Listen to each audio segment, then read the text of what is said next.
هو الأول والآخر والظاهر والباطن وهو بكل شيء عليم. وأشهد أن لا إله إلا الله وحده لا شريك له وأشهد أن سيدنا ومولانا محمدا عبده ورسوله. أما بعد فأعوذ بالله من الشيطان الرجيم. بسم الله الرحمن الرحيم. ولا يجرمنكم شنآن قوم على ألا تعدلوا اعدلوا هو أقرب للتقوى. وقال تعالى إنا أنزلنا عليك الكتاب بالحق لتحكم بين الناس بما أراك الله ولا تكن للخائنين خصيما. وقال النبي صلى الله تبارك وتعالى عليه وسلم أمرني ربي بتسع خشية الله في السر والعلانية وكلمة العدل في الغضب والرضا والقصد في الفقر والغنى وأن أصل من قطعني وأعطي من حرمني وأعفو عمن ظلمني وأن يكون نطقي ذكرا وصمتي فكرا ونظري عبرا او كما قال صلی اللہ تعالی علیہ وسلم.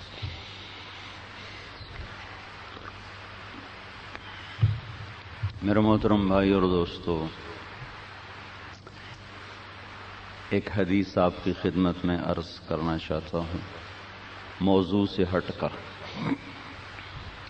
اللہ تعالیٰ کے نبی کا ارشاد ہے لا تطرونی اطرا کما اطرت الیہود والنصارى انبیاءہم. اللہ کے نبی کی شان کو جتنا بھی بلند بیان کیا جائے اس کا ادراک نہ ہو سکتا ہے، نہ کوئی کر سکتا ہے، نہ اس کو کوئی پہنچ سکتا ہے، نہ الفاظ کے ساتھ، نہ زبان کے ساتھ، نہ تعبیر کے کسی بھی قانون اور قاعدے کے ساتھ. ورا ہے. انہوں نے ارشاد فرمایا مجھے میرے مرتبے سے زیادہ مت بڑھاؤ جیسے یہود و نصارہ نے اپنے نبیوں کو بڑھایا. یہ ممکن ہے آپ کی بار کا اصول ہو کہ آنے والے کو اتنا ہائی لائٹ کرو کہ وہ بیچارہ تباہی ہو کے رہ جائے.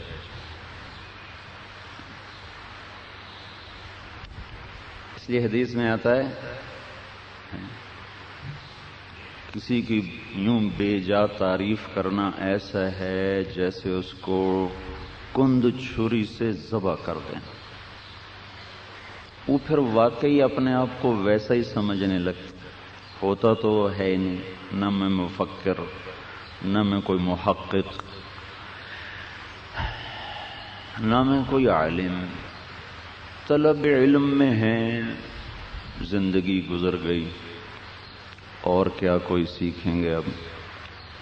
لیکن میں یہ آئندہ کے لیے آپ کو یہ اصول بتا رہا ہوں. کسی کی حوصلہ افزائی کرنا یہ بھی ضروری ہے. حوصلہ شکنی بھی ٹھیک نہیں، اور کسی کو اتنا پمپ کرنا کہ وہ اپنے جامے سے باہر نکل جائے یہ بھی ہلاکت. وَكَانَ بَيْنَ ذَلِكَ قَوَامًا، اس کے بیچ میں کھڑے ہونا یہ اعتدال کا راستہ ہے. ہمارے استاد صاحب رحمۃ اللہ علیہ فرمایا کرتے تھے علم کی دو قسمیں، ایک خبر سے آتا ہے، ایک مشاہدے سے آتا ہے.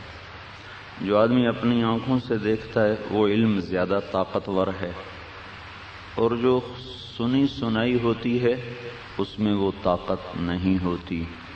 جو اپنے مشاہدے سے علم آتا ہے اس کا نام ہے علم وجودی، موجود ہے. جو خبر سے آتا ہے اس کا نام ہے علم حصولی، حاصل ہوتا ہے. وجودی علم حصولی سے طاقتور ہوتا ہے. جیسے آپ کہتے ہیں کیا بات کرتے ہو، میں نے خود دیکھا ہے. تو آپ اس کی بات رد کر رہے ہیں. میں نے خود دیکھا ہے، میں خود جانتا ہوں. لیکن صرف ایک جگہ پر آ کر الٹا ہو جاتا ہے. علم وجودی مغلوب ہو جاتا ہے اور علم حصولی غالب ہو جاتا ہے. کہاں؟ جہاں آدمی کی تعریف ہو رہی ہو. تعریف کرنے والا تو میں تو اللہ کا شکر ادا کر رہا تھا، یا اللہ تو میرے ظاہر کو اس سے بھی زیادہ خوبصورت کر دے، تیرا ہی احسان ہے. تو نے کمیوں کو چھپا دیا اور خوبیاں ایسی منسوب کر دیں جو کبھی خواب میں بھی میں نے نہیں دیکھی. تو حضرت عمر رضی اللہ عنہ کی دعا ہے، الحمدللہ الذی ستر منی القبیح واظہر علی الجمیل. اللہ سب تعریفیں تیری، تو نے میری کمیوں کو چھپا دیا اور میرے ظاہر کو خوبیوں سے لوگوں کی نظروں میں اونچا کر دیا. تو آدمی اپنے بارے میں خوب جانتا ہے کہ نہ میں کوئی مفکر ہوں، نہ محقق ہوں، نہ مدقق ہوں. لیکن جب ایک بھی کہتا ہے، دوسرا بھی کہتا ہے، تیسرا بھی کہتا ہے، تو پھر وہ واقعی اپنے آپ کو ایسا سمجھنے لگ جاتا ہے. یہاں صرف ایک جگہ ایسی ہے جہاں انسان یہ قاعدہ توڑ دیتا ہے اور علم وجودی مغلوب ہو جاتا ہے اور علم حصولی وہ غالب ہو جاتا ہے. تو پھر آدمی اپنی تعریف سننے کا عادی، کیا کہا ذرا دوبارہ کہنا، بار بار سننے کا ایک ذوق پیدا ہو جاتا ہے. تو میں نے اپنی صفائی فوراً کر دی تاکہ میں نہ اپنے آپ کو کہیں محقق سمجھنے لگ جاؤں.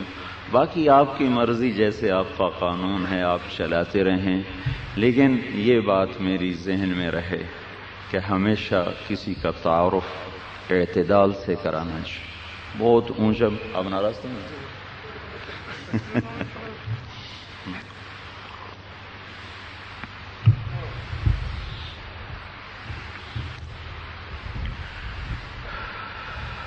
اللہ تعالیٰ نے آپ حضرات کو عدل کے ساتھ وابستہ کیا ہے. ایک عدل اللہ نے قائم کیا ہے، اس کو دلیل بنا کے آپ سے عدل کا مطالبہ کیا ہے.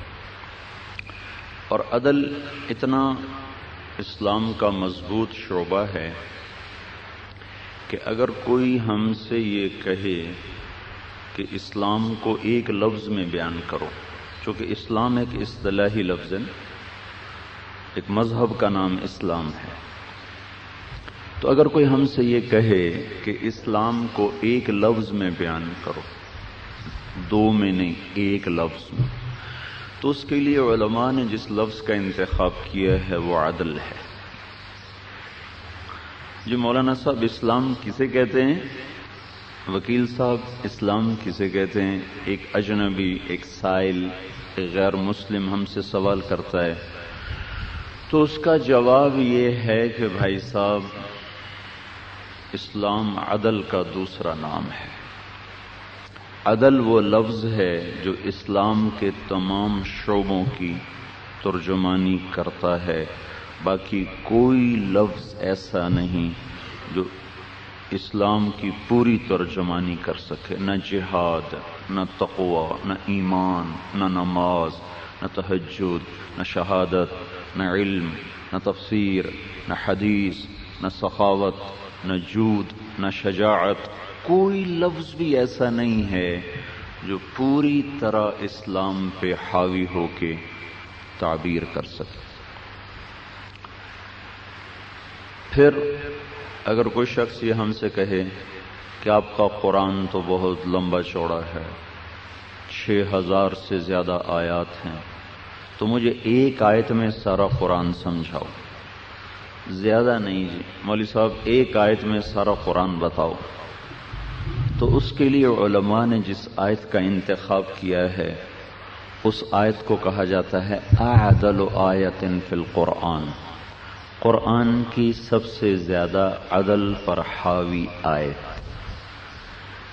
جیسے اخوف آیت فی القرآن، قرآن کی سب سے زیادہ ہیبت ناک آیت. فمن يعمل مثقال ذرة خيرا يره ومن يعمل مثقال ذرة شرا يره. ایک رائی کے برابر وکیل صاحب کا قلم کسی ظالم کے لیے چل گیا تو نتیجہ دیکھے گا، اور ایک رائی کے برابر وکیل صاحب کا قلم مظلوم جج صاحب ظالم کی طرف مائل ہو گئے تو نتیجہ دیکھ لیں گے، اور ایک پل کے لیے مظلوم کی طرف مائل ہو گئے تو اس کا نتیجہ بھی دیکھ لیں گے۔ یہ قرآن کی سب سے ہیبت ناک آیت اور قرآن کی سب سے زیادہ امید افزا آیت، ارجا آیت ہے، سب سے زیادہ حوصلہ دینے والی آیت وہ ہے یا عبادی الذین اسرفوا علی انفسہم لا تقنطوا من رحمت اللہ ان اللہ یغفر الذنوب جميعا انہ هو الغفور الرحیم۔ اے میرے نافرمان بندو، نا امید نہ ہونا، توبہ کرو گے تو میں سارے ہی معاف کر دوں گا۔ پھر قرآن کی سب سے عظیم آیت، اعظم آیت، بڑی نہیں عظیم، لمبی نہیں عظیم، سب سے زیادہ پرعظمت آیت وہ آیت الکرسی، اللہ لا الہ الا ہو۔ پھر قرآن کی سب سے شدید آیت جہنم والوں کے لیے، فذوقوا فلن نزیدکم الا عذابا، اس عذاب کو چکھو، یہ ہمیشہ بڑھتا جائے گا، کبھی کم نہ ہوگا۔ یہ جہنم والوں کے لیے سب سے شدید آیت، جنت والوں کے لیے سب سے زیادہ خوش کن، سب سے زیادہ روح پرور اور سب سے زیادہ دل ربا جو آیت ہے وہ ہے وَلَهُمْ فِيهَا مَا يَشْتَهُونَ وَلَدَيْنَا مَزِيدٌ، جو چاہو گے ملے گا، لیکن جہاں تمہاری چاہتیں ختم ہو جائیں گی وہاں اللہ تمہیں اپنے شایان شان عطا کرے گا، وہ بھی ہمیشہ ہوگا، وہ بھی ایک دو دن کا قصہ نہیں، ہمیشہ کا ہے۔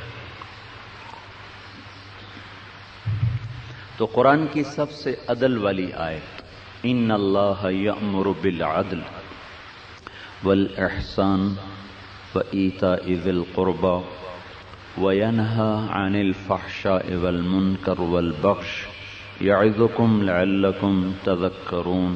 یہ آیت سارے قرآن کا نچوڑ بیان کرتی، سارا قرآن اس ایک آیت میں ہے، اور اس آیت کو کہا جاتا ہے عدل والی آیت، عدل والی، سب سے زیادہ عدل کو بتانے والی۔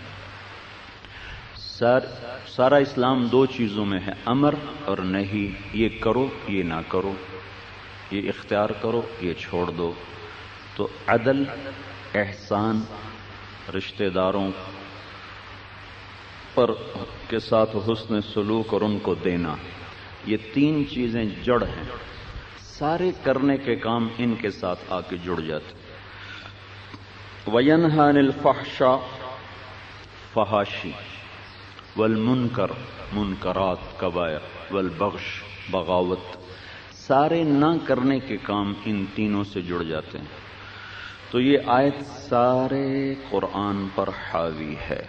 تو عدل پورے اسلام کی پوری تعبیر ہے، اور عدل جب زندہ ہوتا ہے تو پوری دنیا سکھ چین کا سانس لیتی ہے، اور جب انصاف بک جاتا ہے اور مظلوم سسکنے لگتا ہے تو پھر سونے چاندی کی بارش بھی اس دیش کے لوگوں کو خوشحال نہیں کر سکتی۔ ہمارا پالا ایسے دانشوروں سے پڑا ہے جو مغرب کی روشنیوں سے متاثر ہیں، جنہوں نے ہمیشہ کاغذ کے پھول دیکھے، انہیں گلاب کا پتہ ہی کوئی، جنہوں نے ہمیشہ ربڑ کے پودے دیکھے، انہوں نے چمن دیکھا ہی کوئی نہیں، جنہوں نے اندھیروں کو روشنی سمجھا، انہیں اجالے کا پتہ ہی کوئی نہیں۔ انہوں نے ہمارا یہ ذہن بنایا کہ معیشت ہماری ریڑھ کی ہڈی ہے، روٹی ہے تو ہماری کمر سیدھی ہے، روٹی کوئی نہیں تو ہماری کمر ٹوٹ گئی۔ یہ غلط علم کا غلط نتیجہ ہے۔ ہمارے نبی نے فرمایا لا تستضیئوا بنار المشرکین، کبھی مشرک کے علم کو اپنا رہبر مت بناؤ، کبھی مشرک کے علم کو اپنا رہبر مت بناؤ۔ کیوں؟ وہ تو اندھا ہے، وہ تو آخرت جانتا ہی نہیں، اس کے سامنے تصویر پوری ہے ہی نہیں۔ ادھوری تصویر سے نتیجہ کیسے نکلے گا؟ ادھوری تصویر سے صحیح شکل کیسے سامنے آئے گی؟ جب تک آخرت کو ساتھ نہ جوڑا جائے تو صحیح تصویر سامنے نہیں ہے، تو اس کا علم تو کبھی بھی صحیح نہ ہوگا۔ اب یہ کتنی بڑی نادانی کی بات ہے کہ صاحب قرآن امت، جس امت کے پاس قرآن ہو، وہ انگریز کے قانون میں لوگوں کو انصاف دینے کی کوشش کریں۔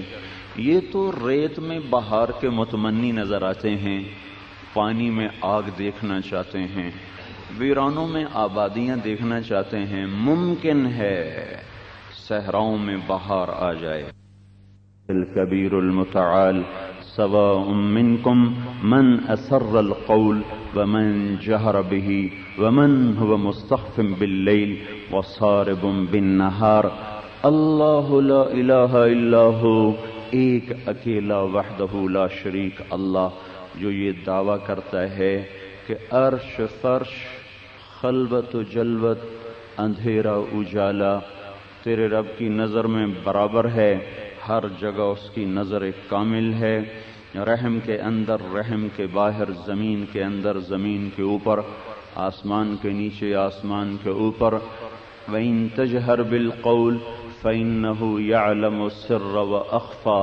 زور سے بولو وہ سنتا ہے، آہستہ بولو وہ سنتا ہے، سرگوشیاں کرو وہ سنتا ہے، ہونٹ سیلو، زبان بند کرو، لب بند کرو، دل کی دھڑکنوں سے گفتگو کرو، اللہ اس کو بھی سنتا ہے۔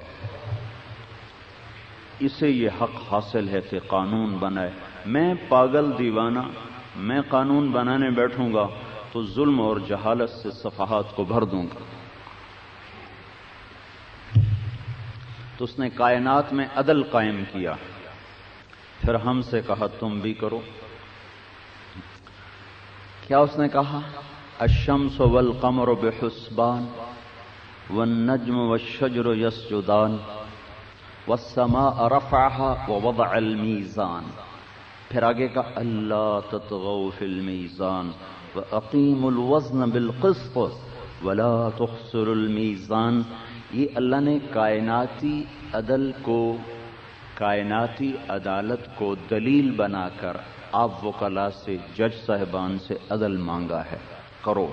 وہ چاہتا تو ہمارے اندر بھی زبردستی نافذ کر دیتا، لیکن اس نے سورج چاند کی گردش، لیل و نہار کی گردش، زمین کا بچھنا، آسمان کی بلندیاں، ان میں ایک توازن قائم کیا جس کا نام عدل۔ توازن، عدل، ایک ہی لفظ عدل۔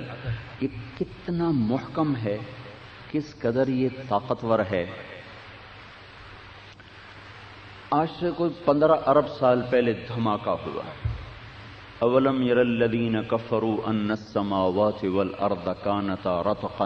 انہیں بتاؤ کافروں کو کہ زمین آسمان ایک ملا ہوا مادہ تھا، ففتقناہما، ہم نے اسے پھاڑا، ففتقناہما، ہم نے اسے پھاڑا اور اسے جدا جدا کیا۔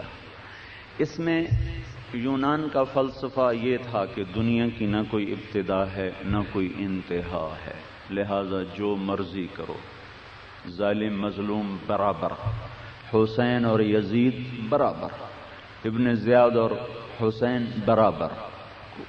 یہ یونان کا جو قدیم فلسفہ ہے کہ دنیا کی کوئی ابتدا کوئی نہیں، کوئی انتہا کوئی نہیں، لہذا یہ جنگل ہے، جیسے جنگل میں جو ہو جائے وہی ٹھیک ہے، ہری پور میں جو ہو جائے وہی ٹھیک۔ اس فلسفے کو 18ویں صدی میں دم توڑنا پڑا، جب سائنسی تحقیقات سامنے آئیں تو اتنا پتہ چلا کہ نہیں، کوئی ابتدا ہے، کوئی ابتدا ہے۔ پھر وہ اتفاق کیا ہے، پھر یہ ساتھ، چونکہ اللہ کا اقرار پابندیاں لاتا ہے اور انسان پابندیوں سے ڈرتا ہے، تو یہ بات ڈارون تھیوری جو 1809 میں پیدا ہوا، 1883 میں مرا ہے،